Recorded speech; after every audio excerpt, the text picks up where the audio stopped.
Today's topic is linear combination, and this is the second recording from my linear algebra teaching project.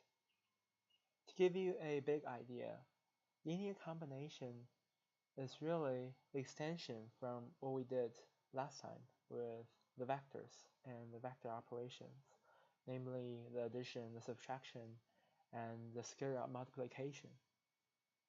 Linear combination combine all those operations together and to give you a big picture of what can you do with vectors.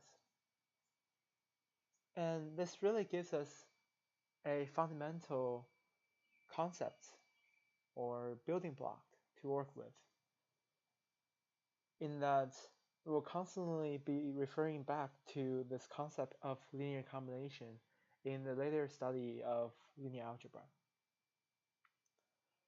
Enough talk of big ideas, and let's get into the specifics. First is a really easy and simple definition of linear combination. So linear combination is defined as this expression, CV plus dW. Here, one thing that needs to be noticed is C and D, those are numbers, whereas V and W, those are vectors. It's really important to see the difference or distinctions between numbers and vectors. Numbers can be just -1, 0, and 1, or any number you can choose. On the other hand, V and W, those are the vectors. In some sense, V and W, those are the materials that you will use, or those are the building blocks that you will use in order to get a new vector from this linear combination. And C and D, the two numbers, are analogously the recipes of how many V and W's you need in order to make a new vector.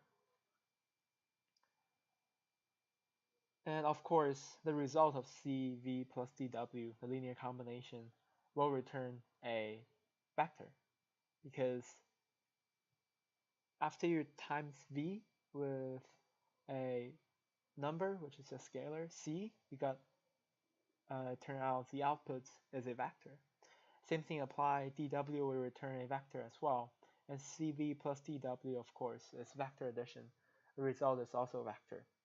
And if anything that I mentioned just now sounds not quite familiar with you, you should check out my video from last class. And in that video, we went over all those concepts that I will be using in order to teach today. So that's the basic idea of linear combination. And now let's look into some examples. So I have two vectors, v and w. V is 1, 0. In other words, just quick recap, this is x, this is the value on y-axis. So as you can see, 1, 0 is just this vector here, right on the x-axis, and its length is 1. And similarly, you have w, except w is on y-axis, and w is 0, 1. And now we want to figure out what's the linear combination of w and v given different c and d. For instance, here c is 1 and d is 1 as well. So essentially, we're being told that you need to take 1v and 1w and add them together. And here we already have 1v and 1w, so all we need to do is to add them together. And the way to add two vectors, if you remember from last class, is we take one vector and we shift it so that the beginning of one of the vector starts at the end of the other vector. And here I shifted W so that W, the beginning of W is it's positioned or is put at the end of the vector V. And afterwards, we simply connect those two vectors, which will give us this orange vector.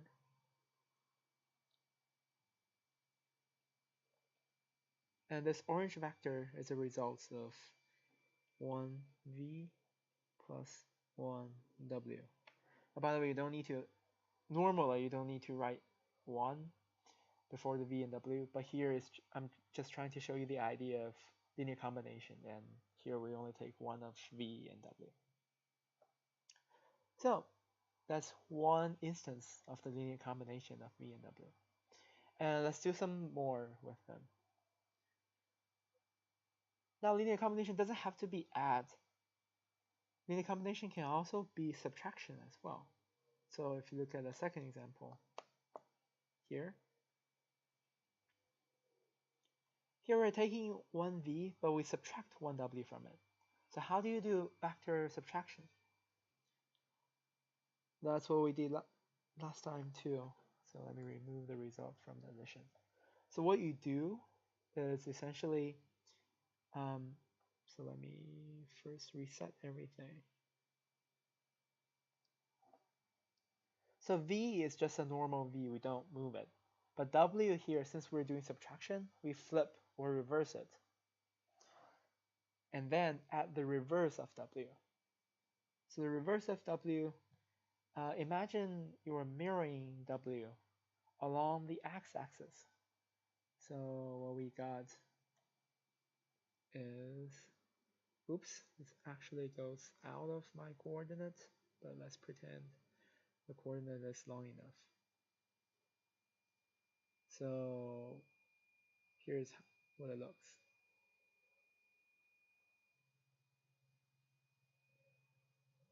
So this is the reverse of w, or in other words, it's negative w. And so you have this essentially is equivalent to 1v plus negative 1w. And now it's back to vector addition. We have negative w here and v here, and all we need to do is to simply add them. And the same principle applied here. So the addition, we move one of them, and oops, it seems like I moved the coordinate with me, but doesn't affect how I can draw this. And then the result vector would be this orange vector here. And this is w minus v. Okay, I hope everything I said so far makes sense. And now let's do one more, which is 0v plus 0w.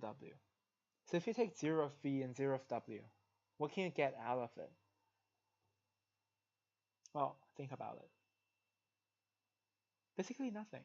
Or if you take 0v and 0w, you have 0 plus 0, which is 0.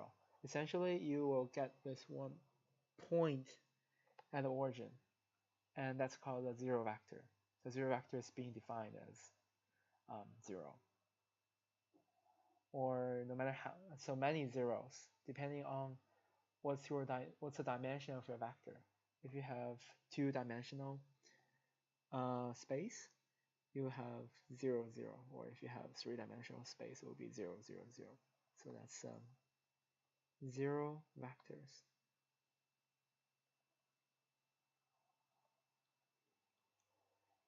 So here we added v and w, and turned out to be the result or the output is the 0 vector.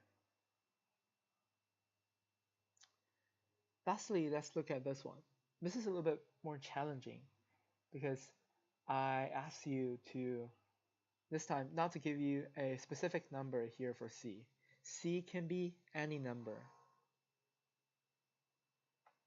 And here, W, just to make it a little bit easier, W is 0. So you don't need to think about W at all, because no matter what W is, eventually W will be muted, and only CV will left. So what can you get, or what are a set of vector you can get from looking at CV? So V, again, is the vector along the x-axis. Maybe let's do some experiments. Let's take C to be 1/2. And actually, let me change the color. So if C is 1/2, then from from the scalar multiplication we did last time, we know 1/2 times 1, 0. You do this component by component, so you have 1/2, 0. This is, so since here is 1, then here is 1/2, and this is CV when C equal to 1/2. And let's maybe make it longer. So maybe let's do C equals to 2 with a different color, of course. Let's do C equal to 2. So same idea, 2 times 1, 0 equals to 2, 0. And if here is 1, then this is 2. And to draw the arrow, here is when C equals to 2. So do you see the big picture? Eventually, CV allow us to get to any single point that we want on the x-axis. So you can see this as a infinite line that's stretches along the x-axis. So it's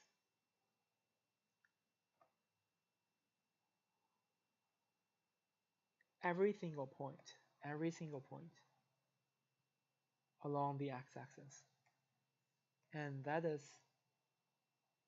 CV when C is any real number.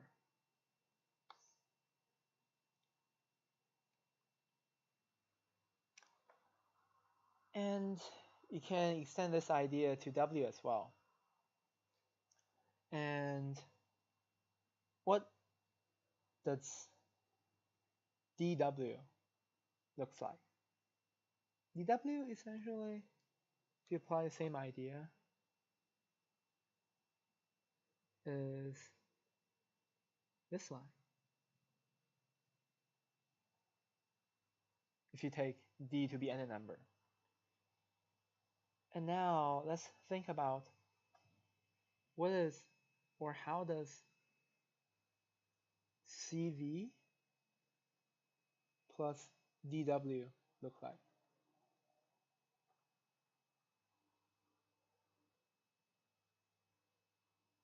Well, essentially that's the entire two-dimensional plane, because you can take any point on this plane. Say I want this point.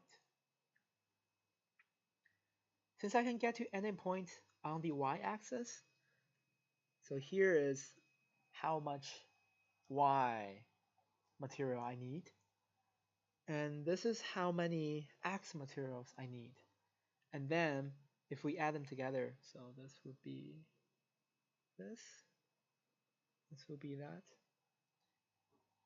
Since we can get to any point on the x and y axis as I just shown, so we can make sure how much of the x and y materials we need, and then afterward we simply add those two vectors and get to that point on the plane. And the same idea with this point or that point. It doesn't matter where you are. It doesn't have to be the first coordinate. It can be this one because you can also subtract vectors, or it can be this vector as well. It doesn't matter as long as you have those two vectors and you can add them or subtract them, or essentially the linear combination of those two vectors can cover in the entire plane. That's pretty neat if you think about it. You only have two vectors, and that's all you need to do to describe a plane. Essentially, you only use four numbers. Well, not only four numbers, two vectors and two numbers, and those are enough to describe the entire plane.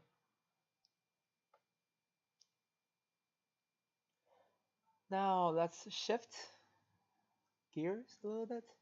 And this is something I'm afraid that I didn't emphasize enough, which is to add n-dimensional vectors. Because we talked about adding or doing all the operations on a two-dimensional or three-dimensional space. But here I want to remind you that we can actually extend the idea to n-dimensional vectors. So you don't have to be limited by 2 or 3 dimensions or the low dimensions. Now if you look at this vector, you have v1 all the way down to vn, which means there are n components. So the vectors is n-dimensional. Same thing with the w. It also have n components. Oh, by the way, if you add two vectors with different dimensions, it doesn't work out. It's not defined. So vector additions or any operations must be the prerequisite is that the two vectors must be in the same dimension. But here it's fine because both vectors are n-dimensional. And the result of this is, again, the principle is adding by components. So we do one component at a time. So the first component will be v1 plus w1, and the second component will be v2 plus w2, and then you go all the way down to until the last component, which is vm plus wn. And that's it. So it's not that much harder comparing to, say, 2 or 3 dimensional additions. Okay. This is the final touch of linear combination. And we mostly already talked about all the ideas. Now we just need to formalize it in a way that this is a conclusion that you will draw back or refer back in the future. So first, let's think about what is the general picture of the following linear combination. And this is the one we just did. So CV, we mentioned or we agreed that this is a line, as we did here on the x and y-axis. So if you just have one vector and the linear combination of this one vector is a line, well, generally, we will talk about the extreme cases in a minute. And now we also talked about this case. You have CV and DW, so essentially you have two vectors.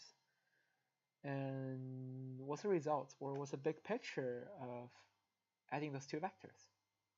Well, we said it's a plane. It's this two-dimensional plane that passes through the two vectors. So just now we said this is one vector and that is another vector. So the linear combination of CV and DW essentially covers everything on the space. Well, it looks awful, so let me. It covers everything on the space. This, that, and here. But this is only the space that passes through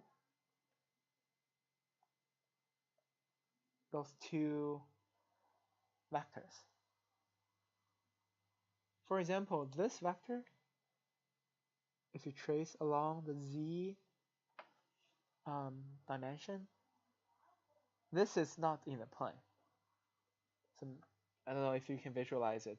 So the xy plane is facing us, and the z kind of goes, it's perpendicular to this plane. It shoots off. It's kind of like xy is your table surface, and z is your water bottle, standing right up, upright. So no matter what kind of combination or C and D you take, there's no way you can get to Z, because all you're doing, you're manipulating C and D in a way that you can get to different points in this blue plane, but there's no way you can get to Z or Z axis. You can never get to the orange vector. So now let's go one more step. So in the first step, CV, you get, if you have one vector, you have a line. And if you have two vectors, and a linear combination of those two vectors gives us a plane, what happens if we have three vectors? Well, now we have the entire 3D space. You might ask how? And I will say, so first, for x, y, you get a plane, this blue plane that we just drew. And now, say u is 0, 0, 1, which is a unit vector, which is another different concept, so I won't use it here. But it's a vector only on the z dimensional. On the z dimension. And here the geometric way of thinking about this is, if you want to reach to any point in the space, all you need to do is first move along the z-axis, and then you shift the entire xy plane so that the plane will cross this point in space. And then you will be able to get to any point with that z value. And that's the geometric way of thinking about this. And to put it numerically, let's for now assume for simplicity. So V is 1, 0, 0, and W is 0, 1, 0, and U is 0, 0, 1. And so if you want to express a point in 3D space, all we need is three numbers to represent this x, y, and z value. And say this, since it could be any point, I won't constrain it or restrain it here. So just say it's any number c, d, and e. How can we get to this point, cd? So this vector, let's call it maybe p. How can we get to the vector p by using these three building blocks? Well, pretty easy, right? All you need to do is to take c of v and add that with d of w and add that with e of u. That's all you need. Let me write it down here. So you have c of 1, 0, 0 plus d of 0, 1, 0 plus e of 0, 0, 1. And if you simplify this expression, you will get c0, 0 plus 0d0 plus 0, 0e. And if you add those three vectors together, you will get c plus 0, 0, which is c, and 0 plus d plus 0 is d. Then lastly, you have e. So that little thing we just did tells us for every point in a 3D place, in a 3D space, you can get to the point using three vectors. And here I know the vectors of choice that I had are really special. Those are actually called the unit vectors because those have length 1, and those are lies on the x, y, and z axis. But the point is actually it doesn't have to be unit vectors. As long as you have three vectors that satisfy a special relation, then you can reach to any point in 3D space with a linear combination of three vectors. And what's a special relationship? Well, that is first, C, D, E couldn't all be 0. So if C, D, E all equals to 0, then all you get is a 0 vector.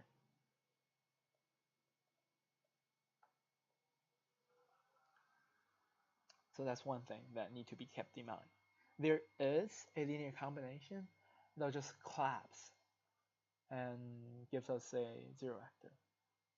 Another important point to think about is, what if all the three vectors lies on the same line? For instance, if in a 3D space we have vector 1 like this, vector 2 like this, and vector 3 like this, what's the linear combination of these three vectors? Well, you just got the line and nothing else.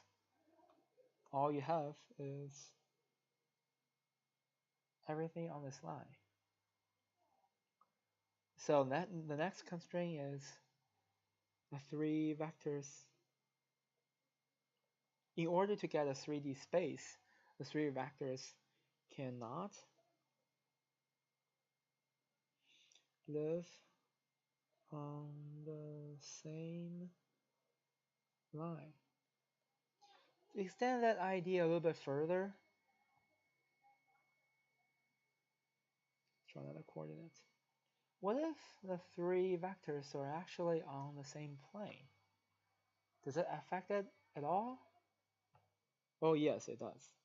So say this is V1 and V2, and maybe let's say here's V3, which is on the same plane, the xy plane that's facing us. Can you get to any point or any vector here? Not really, right? Because all you're doing is adding and subtracting on that plane, and there's no way you can escape this plane. It's like we are living in a three-dimensional space, and there's no way you can get to the four-dimensional space. And that's the second constraint, which is the three vectors cannot live on the same plane in order to fill the entire three-dimensional space. And so let's recap it really quick. So first, we talked about what is linear combination. A linear combination, we said, is a combination of field vectors in that it can, as long as you give me some instructions represented by the numbers or the coefficients before the vectors, and then I can return you some combination of those two vectors. Or it doesn't have to be two, it can be 3 or 4. And then we talked about what's a geometric interpretation. If you only have one vector, and this is a general case, if you have one vector, the linear combination of it will output a entire line if you don't constrain the number or the coefficient before the vectors. And then the second case is if we have two vectors, we can get to the two-dimensional plane represented by CV plus DW. And if we have three vectors in a 3D space, then what we can get is we can actually fill the entire 3D space. So one vector, 1D, two vector, 2D, and three vectors, 3D. But those are in general cases. And in some other cases, it's not valid. This conclusion is not valid. And those cases are, first, if you have zero vectors. If C, D, E are all zero, then there's no way, because we'll return or output the zero vectors. And if C, D, and E lies on the same line, then all you can get is the line.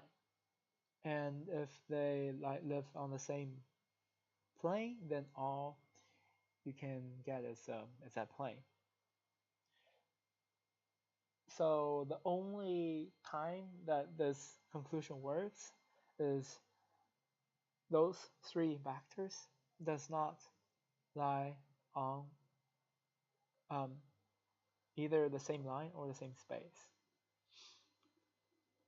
But even having said so, it seems like this is a really restrict condition, but actually it's not. If you just randomly generate three numbers, it can be mathematically proved that you will, or is 100% sure that you will get three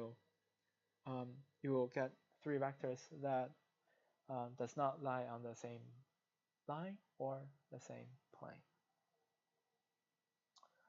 So that's it for linear combinations, and I'll see you next time.